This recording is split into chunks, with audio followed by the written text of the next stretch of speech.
सबसे पहले मेरा आप सभी को प्यार भरा प्रणाम। मैं मधु जोशी स्वागत करती हूँ आपका अपने YouTube चैनल मधु गढ़वाली 121 पे। तो दोस्तों, आज की वीडियो में मैं आपको बृहस्पतिवार की कहानी सुनाऊंगी, एक दादी और पोती की एक कहानी। तो आप भी मेरे साथ बृहस्पतिवार की कहानी का श्रवण कीजिए। एक दादी और पोती थी। दादी ने पोती की शादी कर दी। कुछ दिनों के बाद पोती घर में आई। दादी ने पूछा, बेटी तेरे को कैसा घर बार मिला?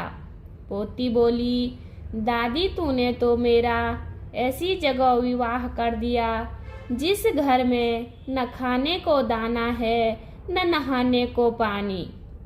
कुछ दिनों के बाद उसके ससुराल से लेने आए।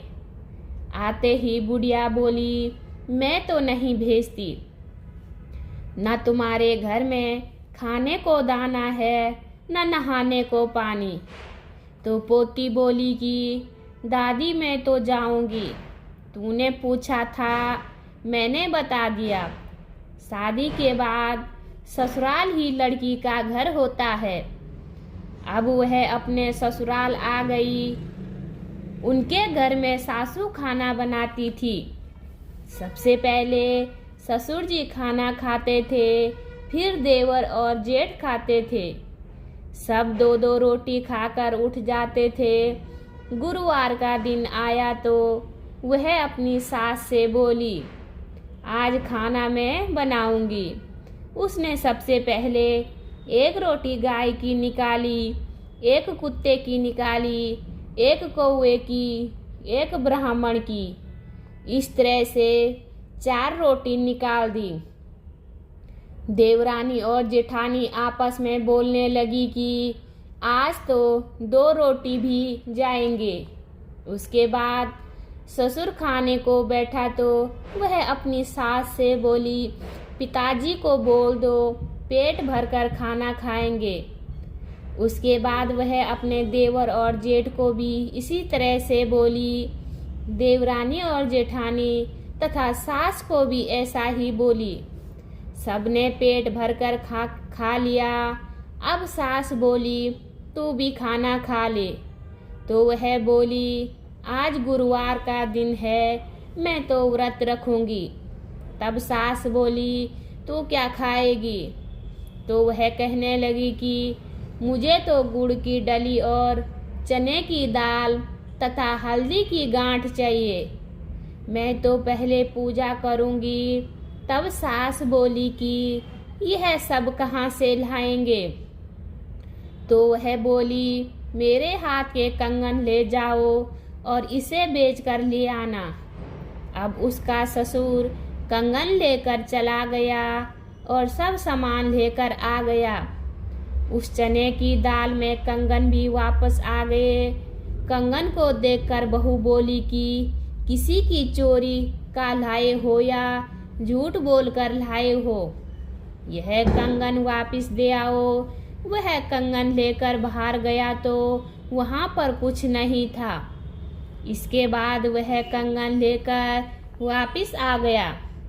बहू ने पूजा करके 5 रोटी बनाई, एक गाय की और 4 रोटी अपने लिए बनाई और छीके पर रखकर सो गई। थोड़ी देर में बृहस्पति महाराज उसकी परीक्षा लेने के लिए आए और आकर बोले, अलक माई। बहू बोली, एक रोटी गाय की निकाल रखी है, वह दो। तो बृहस्पति भगवान बोले कि मैं तो थाली में डालकर दोगे तो ही खाऊंगा। अब सासू ने थाली में डाल कर दी। इस प्रकार उसने एक एक करके सारी रोटी खा ली। अब सासू बोली कि बहू तेरे लिए तो कुछ भी नहीं बचा। तब बहू बोली, एक रात का क्या काटना, मैं तो पानी पीकर सो जाऊंगी। बृहस्पति महाराज जी उसकी परीक्षा लेने के बाद जाते समय उसकी झोपड़ी को लात मार गए तो उसकी झोपड़ी का महल बन गया। सारे गांव में ढिंडोरा पिट गया कि बूढ़ा ब्राह्मण पहले तो भूखा मरता था, अब इतना धन किधर से हो गया।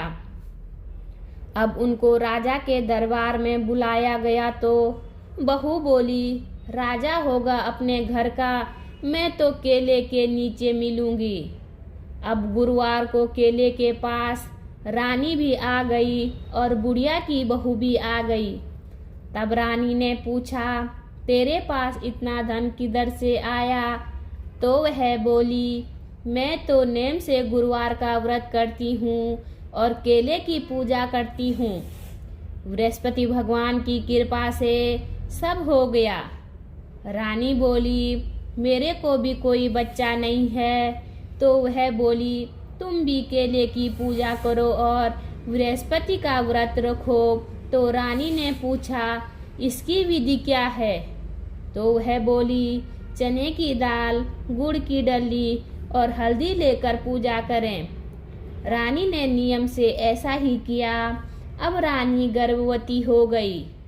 राजा के घर में थोड़ा झगड़ा हो गया तो रानी ने केले की पूजा नहीं करी और व्रत रख लिया, जिससे उनको 9 महीने पूरे होने पर भी बच्चा नहीं हुआ। तो रानी ने बूढ़े ब्राह्मण की बहू से मिलने के लिए कहा। तो बहू बोली, मैं तो केले के नीचे मिलूंगी। जब वह केले के नीचे मिली तो वह बोली, मेरे को भी अभी तक बच्चा नहीं हुआ। तो उसने पूछा, कभी केले की पूजा करी थी क्या? तो वह बोली, मैंने व्रत तो रखा था पर केले की पूजा नहीं की। तो वह बोली, केले की पूजा जरूर करें, व्रत किसी से रखा जाए तो रख लो। इसके बाद उसने केले की पूजा की और उसको लड़का हो गया। राजा ने ढिंडोरा पिटवा दिया कि सब कोई केले की पूजा जरूर करें। हे बृहस्पति देव, जैसे रानी और बूढ़े ब्राह्मण की बहू पर प्रसन्न हुए, वैसे सब किसी पर होए। बोलिए विष्णु भगवान की जय। उम्मीद करती हूँ आपको वीडियो पसंद आई होगी। वीडियो पसंद आए तो वीडियो पे लाइक कीजिए, कमेंट कीजिए, अपने दोस्तों के साथ शेयर कीजिए। चैनल पे नए हो तो सब्सक्राइब जरूर कीजिए। मैं मधु जोशी मिलती हूँ आपको अगली कहानी में। तब तक के लिए बाय बाय, धन्यवाद।